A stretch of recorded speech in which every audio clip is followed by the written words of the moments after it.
Hello दोस्तों, welcome back to रोन channel science bunkers. जैसा कि आप सभी को पता है, हमारा जो चैनल है वो DSSB के एग्ज़ाम्स की तैयारी कराता है। स्पेसिफिकली टीचिंग ओरिएंटेड एग्ज़ाम्स की तैयारी हम करा रहे हैं। और इस चैनल पे जो पहली बार नए हैं तो आई रिक्वेस्ट कि पहले आप हमारे चैनल को सब्सक्राइब कर लीजिए, लाइक करिए हमारे काम को। एंड आप किस तरीके से तैयारी कर सकते हैं उसके लिए आप हमारे चैनल के वीडियो सेक्शन में जाएंगे या फिर आप प्लेलिस्ट सेक्शन में जाएंगे तो आपको हमारी सारी वीडियोस मिल जाएंगी। तो आज की जो वीडियो है वो एनालिसिस के बचे हुए 25 क्वेश्चंस को करने की है। लास्ट वीडियो में हमने 26 क्वेश्चंस किए थे, बाकी बचे हुए 26 क्वेश्चन आज करेंगे। जो व्यूअर्स नए हैं और जो टीजीटी मैथ्स की तैयारी कर रहे हैं उनको लिए क्विकली चैनल का एक इंटरफेस दिखा देते हैं। ये हमारी प्लेलिस्ट हैं, यहाँ पर सारी वीडियोस अवेलेबल हैं। ये टीजीटी मैथ्स की DSSB की हमने प्लेलिस्ट बनाई हुई है। यहाँ पे सब कुछ अवेलेबल है एक जगह। इट इज़ नॉट कि आप अभी तैयारी करें तो आपके लिए इंपॉर्टेंट है। जो आगे आने वाले एग्जाम्स की जो नया एडवर्टीजमेंट 2025 में है, अगर आप उसकी तैयारी कर रहे हैं तो आप बिल्कुल सही प्लेटफॉर्म पर हैं। आप सीक्वेंस वाइज तैयारी कर सकते हैं। यहाँ से आप सिलेबस को समझ सकते हैं, एक्सपर्ट्स के इंटरव्यूज़ दे सकते हैं, प्रीवियस ईयर कट ऑफ्स देख सकते हैं। ये सारी वीडियोस एक ही प्लेलिस्ट में आपके सामने हैं। हम सिलेबस को फॉलो करते हुए अपनी वीडियोस बना रहे हैं। सिलेबस को ध्यान में रखते हुए हमने पहले नेम थ्योरम से शुरू किया, इंपॉर्टेंट बुक लिस्ट को रिव्यू किया, हमने डिफरेंशियल इक्वेशन और मॉडलिंग किया हुआ है, कैलकुलस कंप्लीट कर लिया है, अलजेब्रा कर लिया है। उसी प्रकरण में अब एनालिसिस कर रहे हैं। लेटर ऑन मल्टीवेरिएट कैलकुलस और बाकी चीज़ों को भी करने की कोशिश करेंगे जो इस सीक्वेंस में आएंगे। जल्दी जल्दी वीडियो लाने की कोशिश कर रहे हैं। 1-2 दिन में 2 वीडियोस लाने की भी कोशिश करेंगे, ठीक है। और एक वीडियो ऐसी बनाएंगे जहां पर आपको शॉर्ट टॉपिक्स जो करने चाहिए, जो किसी भी हालत में नहीं छोड़ने और जो हर बार पूछे जा रहे हैं, उनको करने की एक लिस्ट बनाकर आपके सामने जल्दी प्रेजेंट करेंगे फ्रेंड्स। इसके अलावा दूसरी इंपॉर्टेंट सीरीज जो हमारी चल रही है वो है teaching methodology and pedagogy for DSSB। ये हम बिल्कुल स्पेसिफिकली लिखा है, हमने कोई एग्जाम के लिए नहीं लिखा है कि pedagogy, it is for DSSB pedagogy only. आप DSSB का पेडागोजी का सिलेबस उठा के देखेंगे, वही क्वेश्चन यहाँ कवर कराए जा रहे हैं, सारे उसी पर बेस्ड हैं, प्रीवियस ईयर क्वेश्चन उठाए हैं। और सबसे इंपॉर्टेंट बात, रिसेंटली हुए टीचिंग एग्जाम में जो भी पूछे जा रहे क्वेश्चंस हैं ऑफिशियल आंसर की से आपके साथ शेयर किए जा रहे हैं। इसको समझने के लिए सबसे पहले फ्रेंड्स आप यहाँ पर जो आपके लिए मैराथन क्लास वाली वीडियो है, आप पहले इसे ज़रूर देखें ताकि आपको सिलेबस का स्ट्रक्चर पता चल जाए। तो एक बार जब आप इस वीडियो को कवर कर लेंगे तो आपको फुल सिलेबस समझ आ जाएगा किस डायरेक्शन में जा रहा है। ऑल्दो इस वीडियो की स्पीड ज़्यादा तेज़ है, आप थोड़ा स्लो करके देख सकते हैं, but you will have a clear idea कि किस तरीके से इन क्वेश्चन को करना है। इवन TGT में भी मेथोडोलॉजी बहुत इंपॉर्टेंट है, 10 मार्क्स की आती है। इस चीज़ को समझने के लिए आप यहाँ पर भी इस वीडियो को देख सकते हैं कि 10 में से 10 मार्क्स अपने को कैसे लाने हैं पेडागोजी में। थोड़ा सा डिटेल वीडियो और क्यों इंपॉर्टेंट है ये भी समझना है। आपका 100 नंबर का पेपर आ रहा है, क्वेश्चन आ रहे हैं, उसमें से 90 जो हैं आपके सब्जेक्ट के हैं, 10 आपके पेडागोजी के। तो अपन इस 10 को इस वाली वीडियो से टारगेट कर सकते हैं फ्रेंड्स। इसके अलावा मैथ्स का कंटेंट आपके लिए अवेलेबल है। बिना टाइम वेस्ट करे आज के बचे हुए क्वेश्चंस को कर लेते हैं फ्रेंड्स। इसके अलावा कोई भी डाउट हो तो कमेंट सेक्शन में लिखिएगा। Do like our video, subscribe to our channel and share with your friends. So question number 26 हमने लास्ट क्वेश्चन किया था। अच्छा, इसकी PDF आपको हमारे ड्राइव पे मिल जाएगी। ड्राइव का भी मैंने आपको इंटरफेस दिखाया है कई बार, तो ड्राइव से आप इन नोट्स को ले सकते हैं, वरना टेलीग्राम चैनल पर भी आप इन नोट्स को आराम से पाएंगे फ्रेंड्स। वहां से आपको ये सारे क्वेश्चंस का कंपाइलेशन उधर भी मिल जाएगा। बिना टाइम वेस्ट करे शुरू करते हैं। Question number 27, it is saying what are the infimum and supremum of this set. इस सेट के आपसे इनफीमम और सुप्रीमम पूछे हैं, तो इस सेट की तरह दिया है तो इसे सीक्वेंस की तरह भी कई लोग समझने की कोशिश करते हैं। तो अगर आप यहाँ देखेंगे तो इसके जो इनफीमम है मतलब द लीस्ट, जो हमका ग्रेटेस्ट लोअर बाउंड, और सुप्रीमम मतलब आपका लोएस्ट अपर बाउंड। तो यहाँ पर होगा 0 and 1। अगर आप इसमें वैल्यू रख के देखें तो पहली 0 होगी और सबसे छोटी जो वैल्यू होगी 0 से होगी, या आपसे 1/1 अगर रखना चाहें, है ना, या फिर आप कुछ भी इसमें नंबर रखते जाएं वो हमेशा 1 से लेस ही होगा, क्योंकि 1 से आप डिवाइड कर रहे हैं। कोई भी नंबर ले लें आप, 10 ले लें, 20 ले लें, है ना, तो ये इस ब्रैकेट में ही आएगा। तो इसके इनफीमम सुप्रीमम में 0 and 1 रिस्पेक्टिवली। क्वेश्चन नंबर 28 देख लेते हैं फ्रेंड्स। क्वेश्चन नंबर 28 कह रहा है a sequence is bounded if. देखिए, बाउंडेड सीक्वेंस का हमने आपको हमेशा बताया there should be lower bound और अपर बाउंड दोनों ही होने चाहिए, तभी आप उसे बाउंडेड सीक्वेंस कहते हैं। और भाई कई बाउंडेड सीक्वेंस के लिए आपने नेम थ्योरम्स भी पढ़ी हुई है फ्रेंड्स। तो आपके सामने यहाँ पर बहुत क्लियरली मेंशन्ड है। इस वाले रिजल्ट को अगर आप देखें कि SI मतलब every element of S is greater than for some K all I belongs to N, है ना। ऐसे SI जो है लेस देन ग्रेटर के for all I belongs to N। कहने का मतलब है इन दोनों से सफाइज हो रहा है कि वो बाउंडेड अबव भी है और बाउंडेड बिलो भी है, hence this is a bounded sequence. So अगला क्वेश्चन देख लेते हैं फ्रेंड्स फटाफट से। अगला क्वेश्चन क्या कह रहा है अपना 29th क्वेश्चन कह रहा है if R is a common ratio for a geometric series then the series is convergent. Series convergent कब होगी, ये रिजल्ट मैंने आपको पिछली वीडियो में बताया था, है ना। तो हमने दोनों वीडियोस में भी करा है। लास्ट वाली जो वीडियो थी जिसमें 26 क्वेश्चन किए थे उसमें क्वेश्चन पर डिपेंडेंट था, और रिजल्ट वाली जो आपने करी होगी एनालिसिस की वीडियो 1 में भी आपको इसका आंसर मिल जाएगा। तो क्वेश्चन नंबर 29 का आंसर आप प्लीज कमेंट में मुझे बताने की कोशिश करें friends. Question number 30, P result अगर आपको वीडियो 1 में याद हो तो मैंने आपको पी की वैल्यू बताई थी, अगर पी की वैल्यू लेस देन 1 है, लेस देन और इक्वल टू 1 है तो सीक्वेंस क्या कर जाती है दोस्तों, डाइवर्ज कर जाती है, और अगर पी ग्रेटर देन 1 है तो ऐसी सीक्वेंस को हम कन्वर्जेंट सीक्वेंस बोलते हैं। अब यहाँ देखिए सिग्मा ऑफ n की पावर 7/8, और अगर आप 7/8 वैल्यू को देखें तो 7/8 जो है वो लेस देन 1 है अपना, तो इसका मतलब ये सीक्वेंस क्या करेगी फ्रेंड्स, डाइवर्ज करेगी, क्योंकि लेस देन 1 के केस में ये डाइवर्ज करेगी और ग्रेटर देन 1 के केस में ये कन्वर्ज करेगी। और इसी तर्ज पर हम 1/n को भी कहते हैं कि वो डाइवर्ज करती है, that's also a divergence sequence दोस्तों, क्योंकि यहाँ जो पावर है वो 1 के बराबर है। नाउ बोल्स-एनोविस्ट्रास थ्योरम क्या कहती है, बोल्स-एनोविस्ट्रास थ्योरम के बारे में हमने पहले पढ़ा है। बोल्स-एनोविस्ट्रास थ्योरम कहती है कि एक सब सीक्वेंस होगा उसका एक लिमिट पॉइंट होगा, तो every bounded sequence has a limit point is the Bolzano Weierstrass theorem. ये जो बाउंडेड सीक्वेंस के इन्फीमम और सुप्रीमम होते हैं बिल्कुल सही है, पर ये कंप्लीटनेस थ्योरम से आते हैं, है ना, बोल्स-एनोविस्ट्रास थ्योरम का हिस्सा नहीं है ये। कंप्लीटनेस थ्योरम अलग से हम पढ़ाते हैं, उसमें कहा जाता है कि every sequence is bounded above and bounded below and these bounds are called supremum और इन्फीमम्स। सो यहाँ देखिए Bolzano Weierstrass theorem state that the convergent subsequence है ना, और अ सब सीक्वेंशियल लिमिट एग्जिस्ट किसके लिए, for every bounded sequence of a real number. तो कन्वर्ज करिए इसका मतलब उसका एक लिमिट पॉइंट है ना, लिमिट और लिमिट पॉइंट में डिफरेंस हमें पता होना चाहिए। लिमिट जो है वो एग्जैक्ट नंबर है जिसमें हम कहते हैं an minus L is less than epsilon, है ना, एप्सिलॉन से लेस होती है फॉर एप्सिलॉन ग्रेटर देन 0। सो ये लिमिट जो फिक्स है यहाँ पर, बट कई कन्वर्जेंस सीक्वेंस ऐसी होती है जो लिमिट पॉइंट पर करती है, कहने का मतलब है 1010 पर जा रही है पर किसी एक पर टिक नहीं रही, है ना, तो these are called all these 1010 will be called the limit points of that sequence. Now the sequence, यहाँ पर एक सीक्वेंस दी हुई है, यहाँ पे आपसे पूछा इसका नेचर कैसा है। अगर आप इसमें वैल्यू पुटिंग मेथड से करें, n की वैल्यू अगर आप इसमें रुकना शुरू करेंगे फ्रेंड्स, तो देखिए जब आप पहले रखेंगे 1 + -1, तो n की वैल्यू अगर 1 रखते हैं तो पहला वाली जो आपको टर्म मिलेगी वो मिलेगी आपकी 0।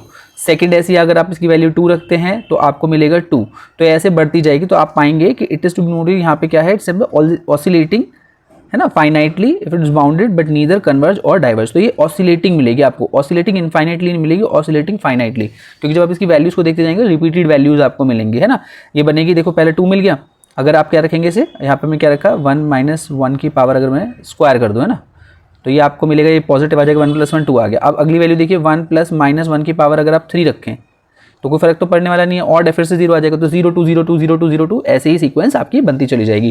तो ये ऑसिलेटिंग फाइनाइटली है, इनफाइनाइटली ऑसिलेट नहीं कर रही है, तो ऑसिलेटिंग फाइनाइटली। क्वेश्चन नंबर 33 देख लेते हैं। If a and b are 2 positive real numbers, तो देखिए ये आर्किमिडियन प्रॉपर्टी कहलाती है, और यहाँ पर क्या होता है कि ये कहते हैं कि if a belongs to a और b बिलोंग्स टू r और a ग्रेटर देन नंबर है कोई भी 0 से, then there is a positive integer n, ऐसा होगा कि n of a is greater than b।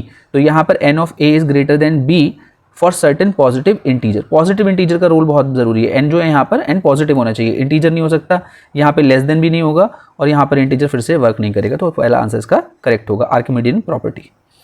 ये न्यूटन थ्योरम में मैंने कराई थी, आर्किमिडियन प्रॉपर्टी आपसे ऑप्शंस में था। Question number 34 says every non empty set of a real number which is bounded above has, ये कंप्लीटनेस एक्सियम मैंने बताया ना, कंप्लीटनेस एक्सियम से क्या आता है, सुप्रीमम ऑफ r होगा, है ना, has a supremum in R. तो every non-empty set of real numbers which is bounded above has a supremum in R.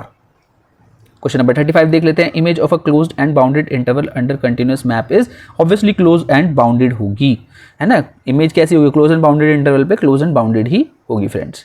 अगला देख लेते हैं, the sequence defined on a set, है ना, ये सीक्वेंस डिफाइन करिए एक सेट पर, इस set to be uniformly bounded. देखिए बाउंडेड यानी का मतलब है इसके लोअर बाउंड और अपर बाउंड होने चाहिए ना, यही देखिए यहाँ स्टेटमेंट अगर नोट में अगर आप देखें तो every sequence is bounded if there exist k greater than 0 such that function जो है वो लेस देन k है for all n belongings to n for all x belonging to s। तो यहाँ पर देखिए इनमें से कौन सा रिजल्ट यहाँ पर हमारा सूट कर रहा है, जिसमें हम कह रहे हैं कि fn जो है वो ग्रेटर देन लेस देन होना चाहिए k से। तो यहाँ देखिए दो वैल्यूज मुझे नजर आ रही है, एक तो ये आ रही है ना लेस देन k वाली, और एक ये वाली नजर आ रही है। तो देखिए there exist k greater less than 0, बल्कि लेस देन 0 तो होगा ही नहीं, तो ये वाला तो गया अपना, k ग्रेटर देन 0 होगा तभी ये वर्क करेगा। तो k ग्रेटर देन 0 एक पॉजिटिव नंबर है जो fn को लेस देन कर दे रहा है ना।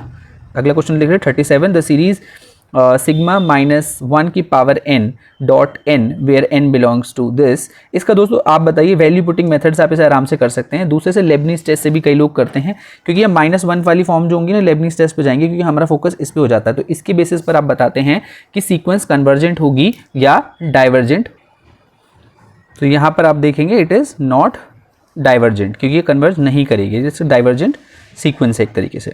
अगला क्वेश्चन देख लेते हैं friends, which of the following is false. देखिए मैंने आपको पहले बताया था रिजल्ट बेस्ड है, इन वालों को जरूर कहीं पर लिख के रख लें आप। तो मुझे तो पहली स्टेटमेंट गलत लग रही है, set of all natural number n is uncountable, बल्कि काउंटेबल होता है, n नेचुरल नंबर जो वो काउंटेबल होते हैं।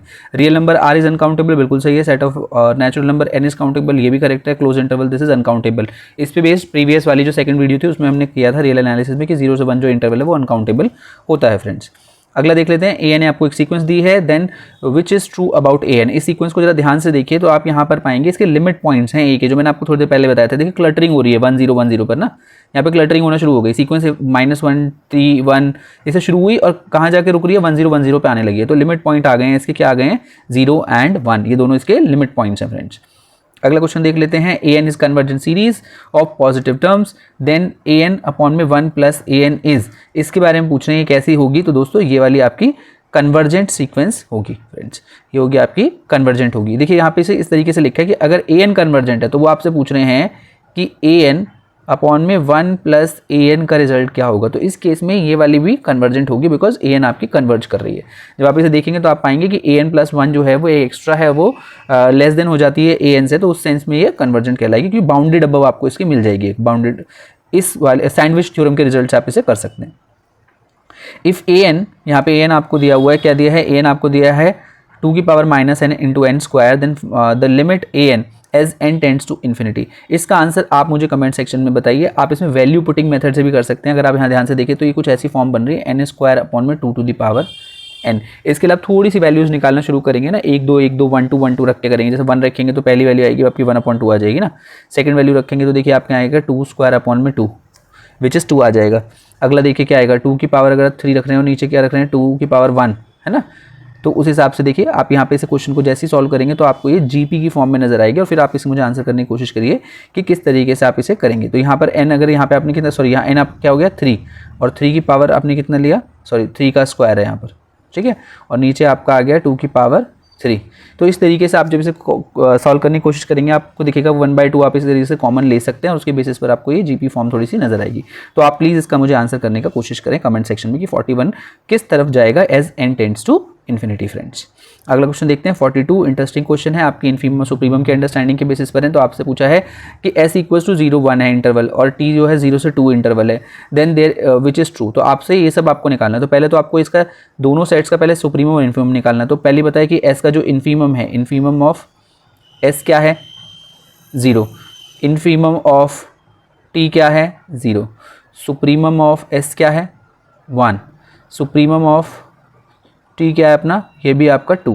तो इन्होंने बोला है विच इज़ ट्रू। तो मिनिमम ऑफ सुप्रीमम s और सुप्रीमम 2 में से मिनिमम देखिए क्या है, सुप्रीमम s और 2 का जो मिनिमम है वो है आपका, क्लियरली पता चल रहा है कि यहाँ पे सुप्रीमम दोनों का जो है मिनिमम पूछ रहा है ना, मिनिमम दोनों का सुप्रीमम तो 1 है, तो इसने लिखा 4, तो पहली स्टेटमेंट गलत है अपनी। सेकंड देखिए क्या है, infimum of s intersection t is equal to minimum of supremum s and supremum t। तो मिनिमम सुप्रीमम s और सुप्रीमम t का आपका है 1, और वो कह रहा है कि इन्फीमम, इनके इंटरसेक्शन का जो इन्फीमम है, इन दोनों का अगर आप इंटरसेक्शन निकालेंगे उसका इन्फीमम पूछा, तो इनका इंटरसेक्शन सेट जो आएगा वो 0 1 आएगा, है ना। दोनों का जो सेट आएगा इनका कॉमन सेट आएगा 0 1, तो इसका इन्फीमम तो 0 है, तो ये भी गलत हो गया अपना, 0 इक्वल्स टू 1 आ रहा है। ऐसे मिनिमम देखिए इक्वल्स टू 0 आ रहा है क्या, नहीं ये भी गलत है दोस्तों। मिनिमम पूछा, इन्फीमम नहीं पूछा ना, तो मिनिमम वैल्यू तो कुछ और भी हो सकती है, तो ये भी गलत होगा दोस्तों। तो एक्चुअल में करेक्ट आंसर होगा डी, जहाँ पर supremum of s intersection is not equals to minimum of, ये बिल्कुल करेक्ट है, क्योंकि 0 is not equals to 1 which is satisfying our equation. तो अपना डी ऑप्शन यहाँ पर दोस्तों करेक्ट हो जाएगा।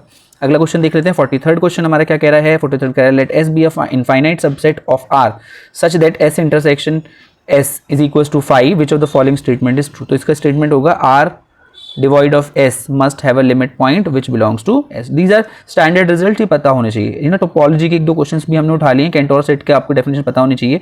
कैंटोर सेट कहते होते हैं क्लोज होते हैं, अनकाउंटेबल होते हैं, has measures 0 but a Centaur set is not countable, वो काउंटेबल नहीं होता। तो यहाँ से आपसे पूछा प्रॉपर्टी कौन सी, तो 44th क्वेश्चन का ऑप्शन आप इस डेफिनेशन के बेसिस पे मुझे कमेंट सेक्शन में बताइए, बल्कि कमेंट सेक्शन में बताने की जरूरत नहीं, सामने ये friends, it is closed end bounded. Centaur set जो होते हैं हमेशा वो क्लोज और बाउंडेड होते हैं। कैंटोर सेट की डेफिनेशन हमेशा याद रखें। टोपोलॉजी का एक और क्वेश्चन लेते हैं। Let S be any set then derived set of S is dash. तो एक्चुअल में जो डिराइव्ड सेट होते हैं वो कुछ नहीं होते, वो लिमिट पॉइंट्स का कलेक्शन होता है। तो derived set of a set S is a set of all limit points उसके अंदर आ जाएंगे of S, and derived set is always close. ये हमेशा याद रखिए क्योंकि लिमिट पॉइंट्स लिमिटेड होंगे तो वो हमेशा क्लोज होगा। तो आपका जो डिराइव्ड सेट ऑफ एस होता है वो हमेशा क्लोज होता है फ्रेंड। 46 क्वेश्चन देख लेते हैं। Arbitrary intersection of open set is always open, ये भी हमेशा आप याद रखेंगे। So not always open, may not be open, है ना। इन दोनों में मुझे थोड़ा कन्फ्यूजन है, एक बार आप भी कंफर्म करके बताएं। मेरे हिसाब से मे नॉट भी ओपन होना चाहिए, बाकी आपको क्या लगता है कमेंट सेक्शन में जरूर बताइए। 46 का answer arbitrary intersection of open set is may not be open, always open ऐसा जरूरी नहीं है। A sequence is convergent sequence if and only if, बड़ा इंटरेस्टिंग है, पिछली फर्स्ट वीडियो में भी किया, सेकंड में भी किया, कॉशी होगी तभी तो ये बात बनेगी। तो any sequence is convergent if and only if it is Cauchy sequence. Bounded से कंफ्यूज मत होइएगा, बाउंडेड सीक्वेंस तो बाय डिफॉल्ट है, पर कॉशी होने में वो दोनों रिजल्ट आ जाते हैं। तो कॉशी सीक्वेंस होगी तभी वो एक कन्वर्जेंट सीक्वेंस होगी। तो every convergent sequence is Cauchy, हमने रिजल्ट में भी पढ़ा है। Now if a n equals to, वापस से वही आ गया जो भी थोड़ी देर पहले हमने किया था। तो इसमें हमने ये देखा था इस वैल्यू को भी कि ये किस तरीके से वर्क करती है। ये आपका ऑसिलेटरी सीक्वेंस में आएगा या फिर आपकी मोनोटोनिकली इंक्रीजिंग डिक्रीजिंग या फिर बाउंडेड में आएगा, ये अपने को चेक करना है। वैल्यू पुटिंग मेथड से आप कर सकते हैं। कमेंट सेक्शन में मुझे 48 का आंसर भी आप लोग बताने की कोशिश करें। Question number 49, a sequence of real number is real valued function defined on the set of. हमेशा याद रखिएगा कि जो सीक्वेंस ऑफ रियल नंबर्स है वो नेचुरल नंबर पर डिफाइंड होती है, मतलब n से r पे जा रही है, मतलब आपके पास सम n है, उनके बेसिस पर आपको रियल वैल्यूड फंक्शंस मिलते हैं फ्रेंड्स। क्वेश्चन नंबर 50 देख लेते हैं। A divergent infinite series that does not diverge to plus infinity and minus infinity. देखिए क्या कह रहे हैं, डज नॉट डाइवर्ज, है ना, टू माइनस इन्फिनिटी। एक डाइवर्जेंट इनफाइनाइट सीरीज है जो डाइवर्ज नहीं कर रही है इन्फिनिटी इधर, तो कहीं तो घूम रही होगी ना, तो ऐसी को ऑसिलेटरी कहते हैं, ना कि लीनियर नॉन लीनियर आर्बिट्री की ऐसी सीक्वेंस हमारी ऑसिलेटरी होती है। डाइवर्जेंट है पर इन्फिनिटी को डाइवर्ज नहीं कर रही है ना, तो ऑसिलेट कर जाएगी कहीं पर। क्वेश्चन नंबर 51 कह रहा है कन्वर्जेंट सीक्वेंस इज डैश। तो ये तो हमें पता है कन्वर्जेंट सीक्वेंस हमेशा कैसी होती है, बाउंडेड होती है, कॉशी तो होती है ना। Now last question of this video, I request कि क्वेश्चन नंबर 52 का आंसर आप मुझे कमेंट सेक्शन में देने की कोशिश करें। क्वेश्चन नंबर 52 क्या कह रहा है, द इंटरसेक्शन ऑफ, और देखिए बहुत इंपॉर्टेंट है, intersection of open set, intersection of close set, open set, arbitrary intersection, finite intersections, है ना। तो इन चीज़ों को कर लें एक बार, इनका ना एक की डायग्राम बना लें, है ना, नोट्स टाइप की। फाइनाइट इंटरसेक्शन की जब बात हो, है ना, फाइनाइट यूनियन की बात हो, आर्बिट्री इंटरसेक्शन की बात हो, आर्बिट्री यूनियन की बात हो, तो क्या होगा कि जो बाकी सेट होंगे वो ओपन होंगे, क्लोज होंगे, क्लोज होंगे, ओपन होंगे। ये सब आप करके देख लें एक बार, तो इससे काफ़ी रिजल्ट्स बन जाएंगे, 8-9 आपके रिजल्ट्स बन जाएंगे। उन्हीं में से एक पूछा है, the intersection of finitely many open set is dash and union of finitely many close set is dash. तो इसका आंसर आप मुझे कमेंट सेक्शन में बताएं दोस्तों। तो with this in the second video we have completed बचे हुए 26 क्वेश्चंस।